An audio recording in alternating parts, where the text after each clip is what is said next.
এরপর প্রশ্ন হলো, সন্তান জন্মের পর আজান দেওয়ার নিয়ম কি? অর্থাৎ কানের কাছে আজান দিতে হবে নাকি বাড়িতে দিলে হবে? সন্তান জন্মের পর সন্তানের ডান কানে আজান আর বাম কানে একামত দেওয়া মুস্তাহাব। বিভিন্ন হাদিস থেকে এটি প্রমাণিত হয়, আমলযোগ্য। এখন এই আজানটা হবে যে কানে বলেছি, বাড়িতে না, বাহিরে না। এখন বাচ্চার কানে আজান দিবেন মানে কি? মাত্র জন্মগ্রহণ করছে নবজাতক শিশু, এর কানে যদি আজান দেন তো কান ফেটে যাবে।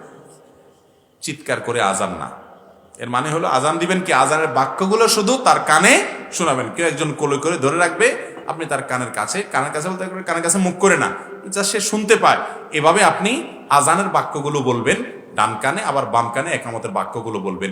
এর মাধ্যমে তার আল্লাহর বড়ত্ব এবং একত্ববাদ এটা তার ভিতরে ঢুকে যাবে, সে তো বুঝে না, কিন্তু এর একটা প্রভাব তার মধ্যে পড়বে। আজকাল দেখা যায় সন্তানরা হাসপাতালে হয়, বিভিন্ন জায়গায় হয়, আজান আর দেওয়ার খবর নাই, একামত দেওয়ার খবর নাই, মিষ্টির পোটলা নিয়ে সব ব্যস্ত। এই মোস্তাহাবগুলো চলে যাওয়ার কারণে দেখবেন পোলাপান সব দুষ্ট হচ্ছে, বাঁদর হচ্ছে, নামাজি হচ্ছে না, দিনদার হচ্ছে না, আমলদার হচ্ছে। আল্লাহ তাআলা আমাদের সন্তানদের নেক সন্তান হিসেবে গড়ে তোলার জন্য এই সুন্নাহ মুস্তাহাবগুলোকে আমল করার তৌফিক দান।